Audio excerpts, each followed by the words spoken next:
পরম করুণাময় প্রভুর নামে শুরু করছি।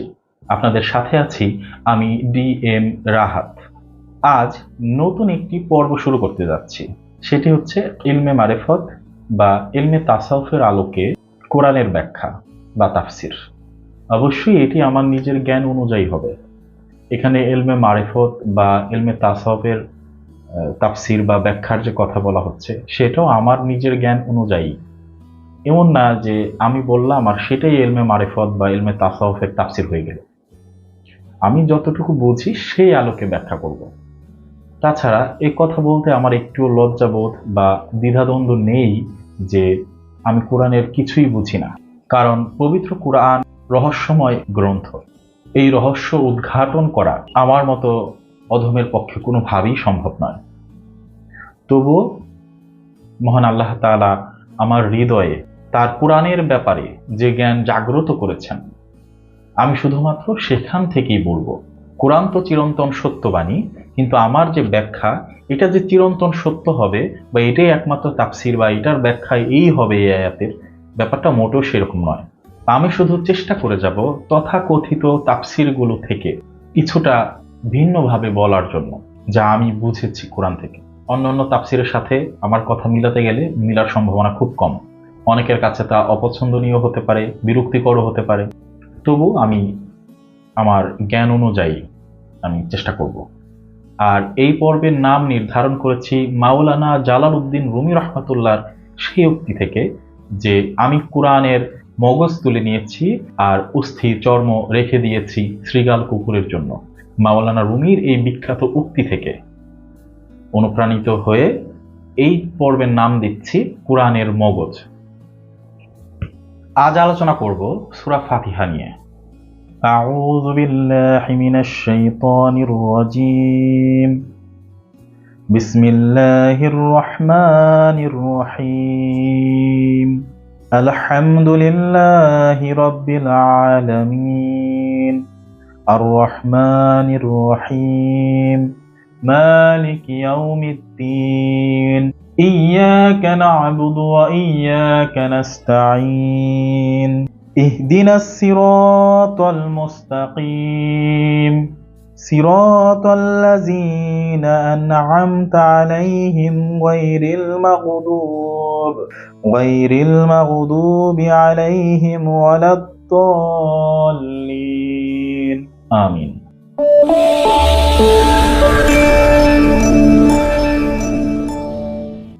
أعوذ بالله من الشيطان الرجيم بسم الله الرحمن الرحيم. এই অংশের ব্যাখ্যা অন্য এক সময় করব, কারণ বাক্য দুটি ছোট হলেও এর ব্যাখ্যা অনেক বিশাল। তাই সূরা ফাতিহার প্রথম অংশ থেকে শুরু করতে চাচ্ছি। আলহামদুলিল্লাহি রাব্বিল আলামিন, সমস্ত প্রশংসা আল্লাহ তাআলার, যিনি সৃষ্টি জগতের রব, প্রভু। আর রহমানির রহিম, তিনি করুণাময় ও দয়ালু। মালিক ইয়াউমিদ্দিন, ধর্মের দিবসের মালিক বা ন্যায় দিবসের মালিক অনুবাদ করা যায়। ইয়্যাকা না'বুদু ওয়া ইয়্যাকা নাস্তাঈন, আমরা শুধুমাত্র আপনারই ইবাদত করি এবং আপনার কাছেই সাহায্য কামনা করি। ইহদিনাস সিরাতাল মুস্তাকিম, আপনি আমাদের কঠিন এক সোজা পথে পরিচালিত করুন। অথবা হে আল্লাহ, আপনি আমাদের সে পথে পরিচালিত করুন যে পথ কঠিন এক শক্ত পথ, কঠিন এক দৃঢ় পথ, সহজ সরল পথ নয়। সিরাতাল্লাযীনা আন'আমতা আলাইহিম গায়রিল মাগদুবি আলাইহিম ওয়ালাদ-দাল্লিন, সে পথে পরিচালিত করুন যে পথের পথিকদের উপর আপনি নিয়ামত বর্ষণ করেছেন, তাদের পথ নয় যাদের উপর আপনি রাগান্বিত হয়েছেন বা আপনার গজব পতিত হয়েছে। এই হচ্ছে সহজ সরল অনুবাদ। আমি এই আলোচনার ক্ষেত্রে অর্থকে খুব কঠিনভাবে ব্যাখ্যা বিশ্লেষণ বা কঠিনভাবে অর্থ করার চেষ্টা করব না, যেহেতু সবাই শুনবে সবার উপযুক্ত করেই অর্থগুলো বলার চেষ্টা করব। তাই কিছু কথা থাকবে যেগুলো এখানে বলাই হবে না। এড়িয়ে যাওয়ার চেষ্টা করব বা সহজভাবে বলে সেটা শেষ করে দিব, অথচ তার ভেতরে আরো কোনো কঠিন বা গভীর কথা থাকবে যেটা এখানে বলা সম্ভব নয়, বা আমি এটা ইচ্ছা করি এড়িয়ে যাব। প্রথম আয়াতে প্রথম শব্দ আল হামদু, প্রশংসা। হামদুন মানে হচ্ছে প্রশংসা। আল হামদু দ্বারা এখানে আলিফ লাম যখন যুক্ত করে দেওয়া হয় আরবি কোনো শব্দের ক্ষেত্রে, সেটা নির্দিষ্টভাবে বুঝিয়ে দেয়। যেমন শুধু কিতাব বই, আল কিতাব বইটি, বিশেষভাবে নির্দিষ্ট করে বোঝাতে এই আল শব্দটি ব্যবহার হয়ে থাকে।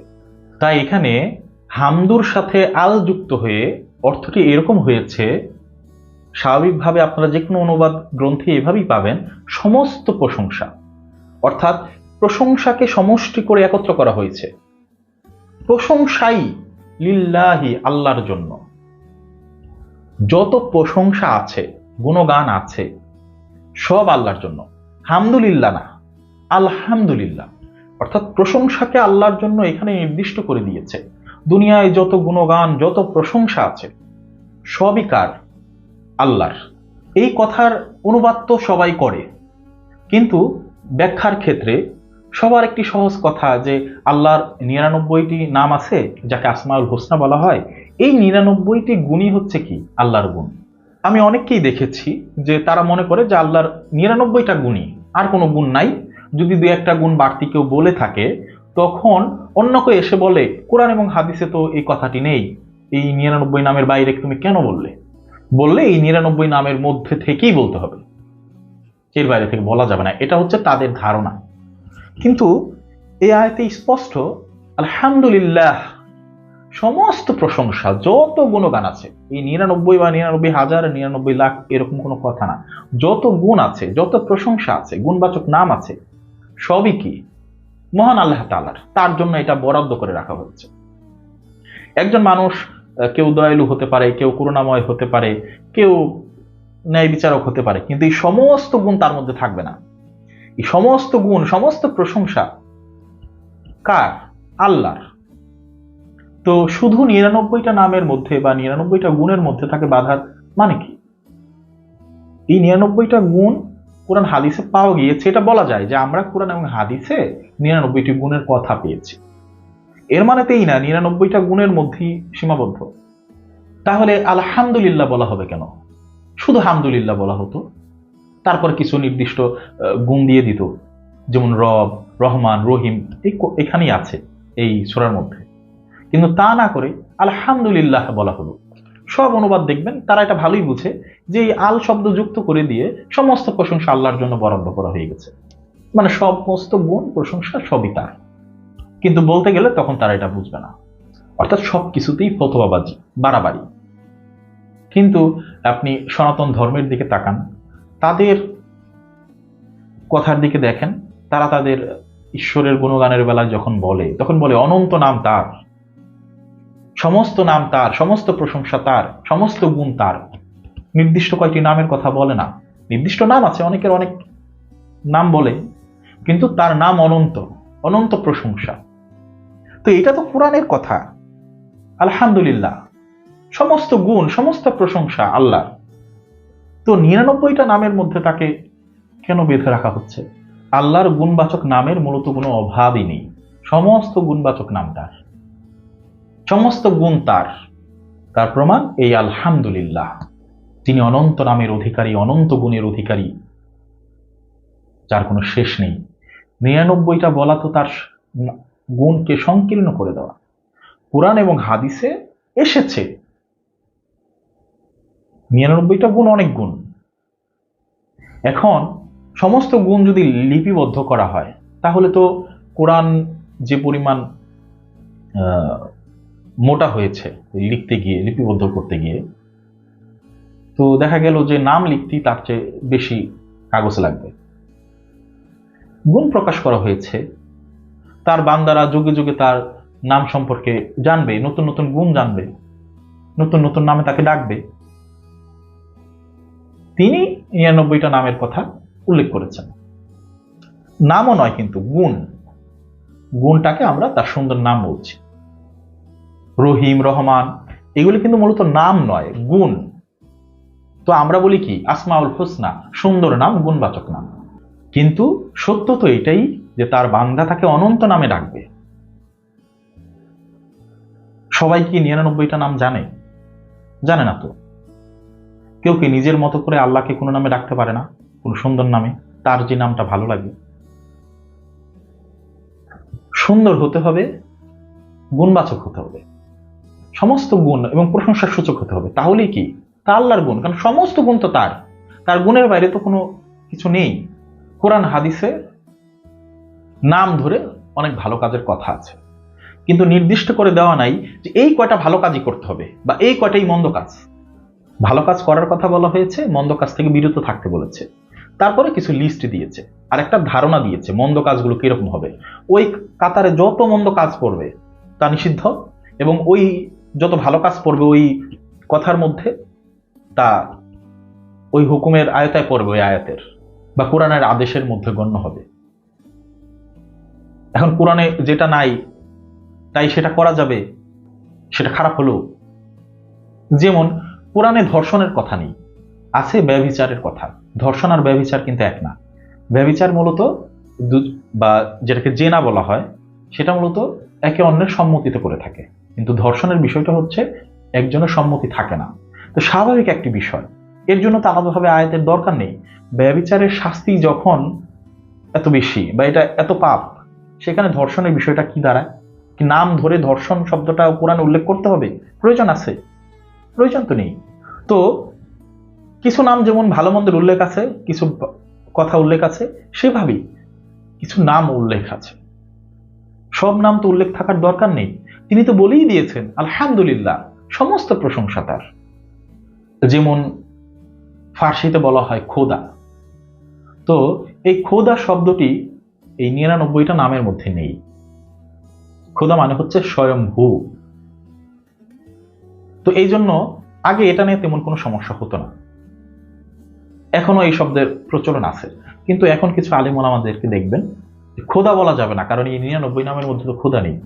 খোদা দ্বারা বোঝায় এমন কিছুকে যাকে কেউ সৃষ্টি করেনি। তো এখানে কি দোষ?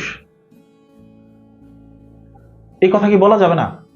বাংলায় যখন বলতেছি যে আল্লাহকে কেউ সৃষ্টি করেনি, তো সেই কথাই তো হলো তিনি খোদা। ফার্সি এটা বলছে, আমরা বাংলায় বলি প্রভু। আমাকে সেই দিন একজন বলেছে যে প্রভু বলা যাবে না, আল্লাহর নামে তো প্রভু নেই। তখন আমি তাকে বললাম যে রব অর্থ তো প্রভু করা হয়, কি সমস্যা? তো তারা এটাও মানতে নারাজ। কেউ কেউ এতটা মানে গোড়ামি দেখায় যে আরবিতেই বলতে হবে, বাংলায় বলা যাবে না, তাহলে নাকি সেই নামই থাকবে না। অথচ কোরআন নাজিল হয়েছে আরব দেশে, তাই আরবিতে। যদি বাংলাদেশে নাজিল হতো তাহলে অবশ্যই বাংলায় নাজিল হতো। এখানে আরবি ভাষাটা তো মুখ্য নয়, অন্যান্য ধর্মগ্রন্থগুলো অন্যান্য ভাষায় নাজিল হয়েছে। আরবি তো আল্লাহর ভাষা নয়, আরবদের ভাষা। তো সেখানে যখন নাজিল হয়েছে তারা যেন বুঝতে পারে, সহজ করে দেওয়ার জন্য আরবি ভাষায় নাজিল হয়েছে। আমরা যারা বাঙালি আছি তারা প্রভুকে আমাদের নিজের ভাষায় কিন্তু প্রার্থনা করব, গুণবাচক কথাগুলো বলবো, তার প্রশংসা করব। আরবি বললে তো বুঝবো না, বললেও কি সেই অর্থটা আমাকে জানতে হবে। আলাদাভাবে যদি অর্থটা না জানি তাহলে কিন্তু আমার সে মনের যে ভাব সেটা কিন্তু আমি কোনোভাবে প্রকাশ করতে পারবো না। তাই এখনো দেখা যায় যারা নামাজ পড়ে তারা 4টি সূরা মুখস্থ করে নেয়, সূরা ফাতিহা সাথে রাখে, তার নামাজ পড়তে তার সহযোগিতা হবে। যে কিছু পারে না সে একটু চেষ্টা করে, কি বলে সে নিজেও জানে না। নামাজ তো প্রার্থনা, মানে আমি আল্লাহর কাছে গেলাম, সেখানে হচ্ছে প্রার্থনা করে আসলাম। তা আমি কি বলছি সেটা আমাকে জানতে হবে না? মূল কথা না বুঝি, ভাব না বুঝি, অন্তত পক্ষে সেই কথার বাংলা অর্থ বা আমার মনের ভাব যেটা আমি কি বলছি সেটা তো আমার জানা খুব দরকার। আমরা সেটাও জানি না, সেটাও নাকি প্রার্থনা, সেটাও নাকি নামাজ, সালাত, যাই বলি। আল্লাহর সামনে দাঁড়ালাম, আল্লাহকে কি বললাম আমি নিজেই জানি না। ব্যাখ্যা কঠিন, বুঝি না, ঠিক আছে, অনুধাবন করতে পারি না, অন্তত পক্ষে সেটা নিজ ভাষায় তো বুঝবো, তাও না। এই নিয়ে তেমন কোনো আলোচনাও নেই, বাধ্যবাধকতাও কেউ করে দেয়নি, আরবিতে জানলেই হবে। কিন্তু এটা তো বাধ্যকতামূলক করে দেওয়া উচিত, সবার জন্য আবশ্যক, যে তোমাকে অবশ্যই তুমি কি বলছো তোমার রবের সামনে দাঁড়িয়ে তা তোমাকে জানতেই হবে। তুমি তো আরবীয় না, আরব দেশের মানুষ হতে আরবিতে বলতে সমস্যা নেই। তো আরবদের জন্য তারা ওই কটা শব্দ মুখস্থ করে নেবে, বাক্য মুখস্থ করে নেবে, তারপরে আল্লাহর সামনে দাঁড়াবে। সে যা মুখস্থ করে নিছে, সে বলল, সে অন্তত পক্ষে এটুকু জানলো যেভাবে প্রার্থনা করতে হয়, আমি কি বলছি। কিন্তু আমরা তো সেটা জানছি না। তো এই না জানতে জানতে অবস্থা এমন হয়েছে যে আল্লাহর নাম 99টার বাইরে বলা যাবে না, খোদা বলা যাবে না, এই জন্য খোদা হাফিজ বলা নিষেধ বলে, এখন বেদাত বলে। এ নাম নিষিদ্ধই করেছে। আমি অনেকজনকে দেখেছি যারা একদম সরাসরি বারণ করে দেয়। অথচ আলহামদুলিল্লাহ, তাদের সবার অনুবাদই দেখুন, সমস্ত প্রশংসা আল্লাহর। এদিক দিয়ে সনাতন ধর্মাবলম্বীরা তারা কি সুন্দর বলে যে তাদের ঈশ্বরের অনন্ত নাম, সমস্ত নাম তার, সমস্ত গুণ তার, তার ভক্ত তাকে যে নামে ডাকে তিনি সে নামই কবুল করে নেন। কিন্তু যারা মুসলিম সম্প্রদায়ে আছেন সেসব ভাইয়েরা ভাবেন যে না, 99টার বাইরে যাওয়াই যাবে না।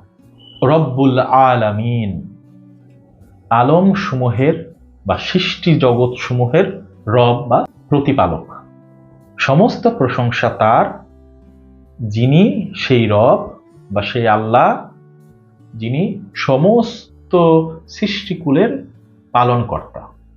আর রহমানির রহিম, যিনি করুণাময় ও দয়ালু। রহমান, রহিম, দুটি গুণ তার।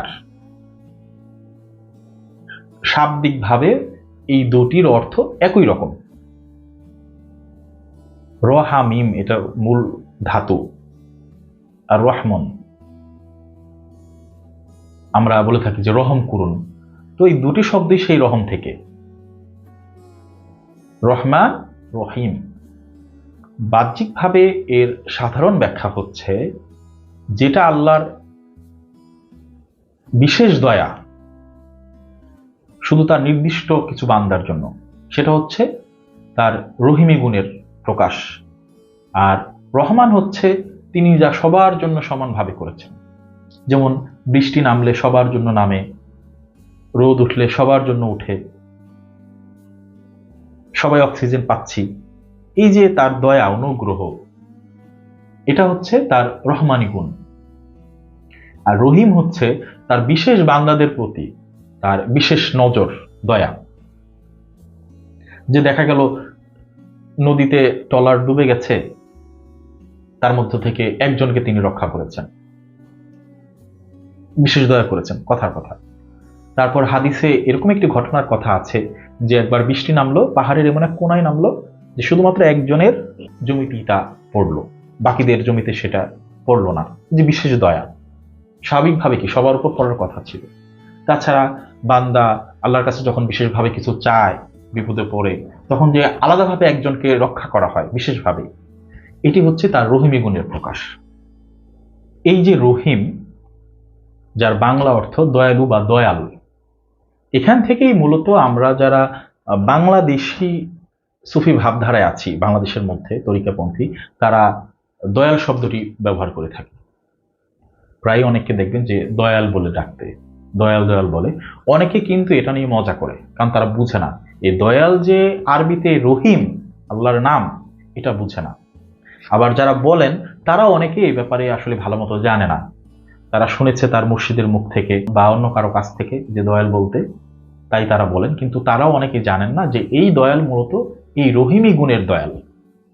তাই আমরা বাংলায়, যে প্রথমেই বলেছি, নিজের ভাষায় বলতে, তাই আমরা রহিম না বলে হে দয়াল এভাবে বলি। কারণ ভক্তেরা, তরিকাপন্থীরা তার বিশেষ দয়া সম্পর্কে অবগত। তারা বিশ্বাস করেন যে আল্লাহ তাআলা বিশেষভাবে তার বান্দার প্রতি কৃপা করতে পারেন এবং তার কাছ থেকে তারা বিশেষভাবে কৃপাপ্রাপ্ত বা দয়া লাভ করে থাকেন। মালিকি ইয়াউমিদ্দিন, আদ-দ্বীন অর্থ হচ্ছে ধর্ম, ইয়াউমিদ্দিন অর্থ ধর্মের দিবস বা ধর্মের দিন। এটা হচ্ছে হুবহু অনুবাদ, ধর্মের দিন। ইয়ামুন মানে হচ্ছে দিন বা দিবস, আর আদ-দ্বীন অর্থ হচ্ছে ধর্ম। তাহলে মালিক, অধিপতি যাই বলি, আর হচ্ছে ইয়াউমিদ্দিন ধর্মের যে দিবস, সেই দিবসের হচ্ছে তিনি মালিক। তো সব অনুবাদগুলো এরকম পাবেন যে বিচার দিবসের মালিক। এখানে ধর্ম দ্বারা ন্যায় বোঝায়, তাই ওই যে ন্যায় দিবস অর্থাৎ বিচার দিবস বলতে যেটা বোঝায় আর কি, সেদিন সবাই ন্যায় পাবে, এই হিসাব করে অনুবাদ করা হয় যে বিচার দিবসের মালিক। আদ-দ্বীন বা ধর্ম, ধর্ম বাস্তবে কি? অনেকেই এভাবে বলবে যে ইসলাম একটা ধর্ম, হিন্দু একটা ধর্ম, বা সনাতন একটা ধর্ম, বৌদ্ধ ধর্ম, এভাবে ধর্ম দ্বারা তারা বিশ্লেষণ করবে। কিন্তু এখানে একটা শাব্দিক বিষয় আছে, সেটা হচ্ছে আদ-দ্বীন অর্থ ধর্ম। ধর্ম কি? ধর্ম হচ্ছে যা কোনো কিছুকে আটকে রাখে, ধারণ করে। যেমন পানির ধর্ম কি? সে কাউকে ভিজিয়ে দিবে এবং উপরে রাখলে কি সেই গড়গুড়িয়ে নিচে চলে যাবে। আগুনের ধর্ম, সে জ্বালিয়ে দিবে। মানুষের ধর্ম কি? মানুষের ধর্ম হচ্ছে তার মনুষ্যত্ব। প্রতিটা বিষয়ের কি একটা ধর্ম আছে, অর্থাৎ সে যেটাকে ধারণ করে আছে সেটাই হচ্ছে তার ধর্ম। তিনি যেহেতু সবারই মালিক, সবাই রব, আলম সমূহের রব, সৃষ্টি জগতের রব, তাই এখানে ধর্ম দ্বারা শুধুমাত্র একটা নির্দিষ্ট ধর্ম বা জীবন ব্যবস্থায় যে ইসলাম বলতে যেটা বোঝায় এরকম না।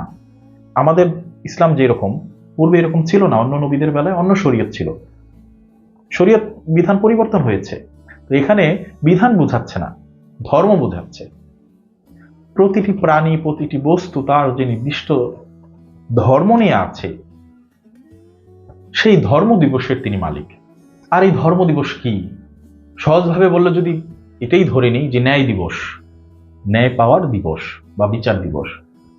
এই বিচার তো সবসময় হচ্ছে, চলমান। আজ কি বিচার হচ্ছে না? গতকাল কি বিচার হয়নি? আগামীতে কি বিচার হবে না? সাধারণ মানুষই তো বলে আল্লাহ তোর বিচার করবে, আল্লাহ তোমার এটার শাস্তি দিবে, আল্লাহ ওকে ঠিকই শাস্তি দিয়েছেন।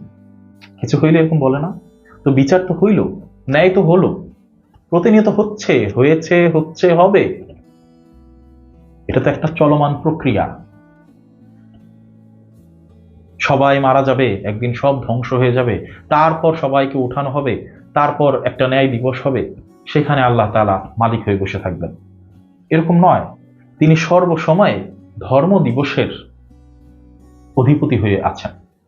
তার আদি এবং অন্ত নেই। তিনি স্বয়ং মহাকাল।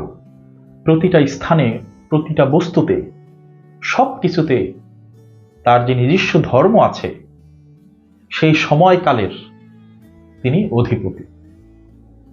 এখানে আগে পরের নয়, এই যে এখন তিনি ন্যায় দিবসের অধিপতি নয়, মরার পর সে অধিপতি হবে, তার মানে কি? এখন ন্যায় দিবসের অধিপতি তাহলে কে? কে করতেছে এই ন্যায়? ন্যায় কি হচ্ছে না? এর জন্য তো খুব কঠিন ব্যাখ্যার দরকার নেই। মানুষই তো বলে দিচ্ছে যে আল্লাহ তার বিচার করেছিল। কোরআনে এরকম অনেক ঘটনা আছে যে আল্লাহ তাদেরকে শাস্তি দিয়েছেন, অর্থাৎ বিচার হয়ে গেছে, ন্যায় হয়ে গেছে না, হচ্ছে, আগামী তো হবে। এটা তো একটা চলমান প্রক্রিয়া। কেন নির্দিষ্ট একটা সময়কে মরার পর সেটা ভেবে বসে আছি?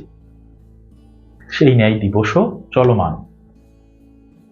এখানে জন্ম মৃত্যু যে প্রক্রিয়া, যেটাকে সনাতন ধর্মাবলম্বীরা জন্মান্তরবাদের কথা বলেছেন, যে বিচার হবে, সে তার কর্ম অনুযায়ী আবার ফল ভোগ করবে, জন্ম লাভ করবে, এই যে চলমান প্রক্রিয়া অনন্তকালের, সেই অনন্তকালের যে ধর্ম, ন্যায়, যে বিচার দিবস, যেভাবেই বলি, তিনি কি? তার অধিপতি। আগেও ছিলেন, এখনো আছেন, আগামী তো তাই হবে। তিনি থাকবেন এই অধিপতি হয়ে। যারা এই অধিপতিকে পরের সময়ের জন্য বরাদ্দ রেখেছেন যে না, তিনি এখন সেই দিনের অধিপতি না, ওই দিন তিনি অধিপতি হবেন, তাহলে তারা স্পষ্টভাবেই বোঝা যাচ্ছে তারা এই পদকে খালি রেখেছে, এই চেয়ারকে খালি রাখছে। এখন এখানে আল্লাহ বসা নাই, কারণ ওই দিন তিনি বসবেন, বিচার দিবস মরার পর হবে, সবাই একত্র উঠবে। অথচ সহজ বিষয়, এটা চলমান। তিনি এখনো ন্যায় দিবসের মালিক হয়েই বসে আছেন, ন্যায় করতেছেন। আমি পূর্বেও বলেছি যে অনেক রকম ব্যাখ্যা হবে, অনেক গভীর কথাও থাকবে। আমি বাহ্যিকভাবে যতটুকু বলা যায় ততটুকুই বলবো। বেশি বলতে গিয়ে আবার পরিবেশ নষ্ট করার ইচ্ছা নাই, মানুষের মাথা খারাপ করার ইচ্ছা নাই। যারা বোঝার তারা শুধু মনোযোগ দিয়ে শুনে বুঝলে এটুকুই যথেষ্ট। বাকিটা তো আসলে একজন দেল কোরআনের হাফেজ যিনি, আত্মজ্ঞানী যিনি, তার কাছ থেকে জানতে বুঝতে হবে। আর তারপরে সেই পদ্ধতি জেনে ধ্যান সাধনার মাধ্যমে এই কোরআন আল্লাহর কাছ থেকে বুঝতে হবে। কারণ আল্লাহ তাআলা বলেন, আর রহমান আল্লামাল কুরআন, রহমান তিনি মানুষকে কোরআন শিক্ষা দিয়েছেন। অর্থাৎ আল্লাহর কাছ থেকে কোরআন মানুষকে শিখতে হবে, যার তার কাছ থেকে কোরআন শেখা যায় না, এটা আল্লাহই বলছেন। কিন্তু বলার পরও মানুষ শুনলো কিন্তু বুঝলো না। যাই হোক, তো আমি সাধারণভাবে ব্যাখ্যাগুলো করছি, কারণ যেহেতু তরিকাপন্থীরা দেখছেন তাদের অনেকের কাছে এর চেয়ে গভীর অর্থ আছে, তো তাদের কাছে মনে হতে পারে এই কথা বলার কি দরকার আছে। তাদের উদ্দেশ্যেই বলবো যে আসলে সব কথা বলা সম্ভব নয়। ইয়াকা না'বুদু, শুধুমাত্র আমরা আপনার ইবাদত করি, ওয়া ইয়াকা নাস্তাঈন, এবং শুধুমাত্র আপনার কাছে আমরা সাহায্য প্রার্থনা করি বা চাই। তো আমরা কি শুধু আল্লাহর ইবাদত করছি? বাহ্যিকভাবে কি তাই মনে হচ্ছে? অন্যের চাকরি করা হচ্ছে, অন্যের গোলামি করতেছি, মানুষের কাছে সাহায্য চাই, যে ভাই আমাকে একটু হেল্প করেন তো। মানুষের কাছে সাহায্য চাওয়ার কথাও আছে, আবার মানুষকে সাহায্য করার জন্য অনুপ্রাণিত করার কথাও কি কোরআনে আছে। তাহলে আমরা যে বলছি আমরা শুধুমাত্র আপনার ইবাদত করি এবং আপনার কাছে সাহায্য চাই, কিন্তু আমরা তো মানুষের গোলামিও করছি, আবার মানুষের কাছেও সাহায্য চাচ্ছি। তো এই প্রার্থনা কি ঠিকঠাক হলো, বা এই দাবি কি সত্য হলো? আল্লাহর কাছে যে বলছি এই কথা কি সত্য? এই কথা বলার পর আল্লাহ স্বাভাবিকভাবে সাহায্য সহযোগিতা করার কথাও বললেন। কথা সেভাবে চিন্তা করলে তো দ্বিমুখী পানা হয়ে যায়, যে এটার সাথে তো ওইটা মিলছে না। এখানে তার কাছে সাহায্য চাওয়ার কথা বলা হচ্ছে, আবার আরেক জায়গায় বলা হচ্ছে তোমরা মানুষকে সাহায্য করো। আমার কাছে কেউ সাহায্য চাইলে তো আমি সাহায্য করব, বা কেউ না চাইলেও সাহায্য করলাম, সে তো আমার কাছে সাহায্য নিল, হেল্প নিল। তো এই আয়াত দ্বারা তো সে তার স্বীকৃতি যেটা, সেটা তো ঠিকঠাক হলো না। তা আল্লাহ তো আবার সাহায্য করার কথা বললেন, কেন? আর যাকে দেখছি না তার গোলামি বা দাসত্ব কিভাবে করছি? এই যে নামাজ রোজা যাই করছি, এটা মূলত তাসবির মধ্যে পড়ে, যে আমরা তার প্রশংসা করছি, গুণগান করছি। ফেরেশতারা এটা করতো, তো এই জন্য তো মানুষকে সৃষ্টি করার প্রয়োজন ছিল না। ইবাদত মানে বন্দেগী, গোলামি করা। এই যে আমরা অফিসে যাই, কাজ করি, এই গোলামি করি, মাস শেষে বেতন নিয়ে আসি। আরবিতে বললে এরকমই আসবে, মানুষের কাছেই তো সাহায্য চাই। তাহলে এটা বোঝা যায়, হয়তো আমরা ইবাদত শব্দের অর্থ বুঝছি না, অথবা মানুষের কাছে কেন সাহায্য চাইতে হয়, কেন মানুষ সাহায্য করবে, কেন মানুষের গোলামি করতে হয়, আমরা এটা বুঝতে পারছি না। যে তাহলে মানুষের মধ্যে এমন কি আছে, কি রহস্য, যে মানুষের গোলামি করতে হয়, মানুষের কাছে সাহায্য নিতে হয়। তাছাড়া মানুষ সবচেয়ে বেশি দাসত্ব করে নিজের নফসের। মন মতলবি চলে, মন যা বলে তাই করে, তো নফসের দাসত্ব হয়ে গেল না? শুধু কি আল্লাহর ইবাদত বা গোলামি থাকলো, আল্লাহর ইচ্ছায় কাজ করা হলো? অন্যগুলো বাদ দিয়ে, অন্যান্য মানুষের যে কাজকর্মের কথা বলি, ইবাদতের কথা, গোলামির কথা, সেগুলো বাদ দিচ্ছি। তা আমরা তো নিজের নফসের গোলামি সবচেয়ে বেশি করি। কিন্তু প্রতিনিয়ত বলছি নামাজের মধ্যে দাঁড়িয়ে যে আমরা শুধু আপনার ইবাদত করি। এই আয়াতের অনেক ব্যাখ্যা হয়, তো সহজভাবে কিছু কথা বলছি। সেটা হচ্ছে, একজন আল্লাহওয়ালা মানুষের আনুগত্য করতে হবে, তার গোলামি করতে হবে। যুগে যুগে মহাপুরুষগণ এই শিক্ষা দিয়েছেন। এই পরের আয়াতে আসবে কথাগুলো, তারপরও এখানে বলছি যে একজন আল্লাহওয়ালা মানুষের গোলামির মাধ্যমে আল্লাহর গোলামি হয়। কারণ যে রাসূলের গোলামি করে সে আল্লাহর গোলামি করে, যে রাসূল নাইবের গোলামি করে সে রাসূলের গোলামি করে। নিজের আমিত্বের বা নফসের গোলামি বাদ দিতে হলে একজন আল্লাহওয়ালা মানুষের কাছে আত্মসমর্পণ করতে হয়। তারপর ইবাদতের হাকিকত জেনে ইবাদত করলে তখন বলা যায় ইয়াকা না'বুদু ওয়া ইয়াকা নাস্তাইন। তাছাড়া এই বাহ্যিকভাবে এক প্রকার শিরক হয়ে যায়। যদি এত কঠিন করে দিচ্ছি না, আসলে শিরক হয়ে যাচ্ছে এভাবে বলছি না, অনেকটা সেরকম। কারণ কথা দিলাম শুধু আল্লাহর ইবাদত করতে হবে, কিন্তু অন্যের গোলামি করছি। কথা দিলাম শুধু আল্লাহর সাহায্য চাই, কিন্তু অন্যের সাহায্য চাচ্ছি। এজন্য অজ্ঞান ভাবে যদি কেউ আমরা শিরক করি, তাহলে জন্ম চরকায় আমাদের ঘুরতে হবে। আমাদের আকাবির দেওয়ান রশিদ রহমাতুল্লাহ তার একটি গজলের মধ্যে বলেছেন শিরক করলে অজ্ঞান ভাবে তোর জন্ম চরকায় ঘুরতে হবে। তো কোনো না কোনো ভাবে অজ্ঞানতার কারণে আমরা শিরক করে চলছি, কিন্তু বুঝতে পারছি না। বিষয় কিন্তু খুব সহজ। এই আলেম ওলামারাই তো বলে মাজারে গিয়ে কিছু চাওয়া যাবে না, শিরক। কারণ আল্লাহ ছাড়া কারো কাছে কিছু চাইলে কি শিরক হয়? তারাই আবার আরেকজনের কাছে বলছে, ভাই একটু সহযোগিতা করেন তো, একটু হেল্প করেন তো। একজন আরেকজনকে সহযোগিতা করা ভালো, না পারলে আরেকজনের সহযোগিতা নিন, বলছে না? তো তখন কি শিরক হয় না? তো সূক্ষ্ম শিরক তো লুকিয়ে থাকে। এই সূক্ষ্ম শিরক থেকে বাঁচতে হলে অজ্ঞানতা দূর করতে হবে। একজন আল্লাহওয়ালা মানুষ, যিনি আল্লাহর কাছ থেকে কোরআনের জ্ঞান উপলব্ধি করতে পেয়েছেন, আল্লামাল কোরআন, এই টাইপের একজন ব্যক্তি মহাপুরুষের কাছে যখন আত্মসমর্পণ করবে, তিনি তখন এই ইবাদতের হাকিকত বুঝাবেন। তখন এই অজ্ঞানতার এই শিরক থাকবে না। তখন তিনি নামাজে দাঁড়িয়ে যখন বলবে, ইয়্যাকা না'বুদু ওয়া ইয়্যাকা নাস্তাঈন, আমি শুধুমাত্র তোমার ইবাদত করি, বা আমরা শুধুমাত্র আপনার ইবাদত করি, আপনার সাহায্য চাই, তখন তা ঠিক হবে। কিন্তু এখন তা ঠিক হচ্ছে না। সূক্ষ্ম শিরক তো লুকিয়ে আছে, কিন্তু একবারও ভাবছি না কি বলছে এগুলো। কত গোলামি করলাম কতজনের, যে কারোটা করে না, সে নিজের গোলামি করে।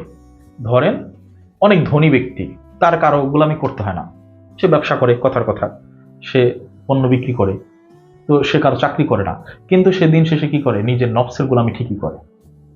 তাহলে ইয়্যাকা না'বুদু ওয়া ইয়্যাকা নাস্তাঈন আর থাকলো? এই রহস্য বুঝতে কার কাছে যেতে হবে তা একটু পর এই সূরার মধ্যে আল্লাহ তাআলা বলে দিয়েছেন।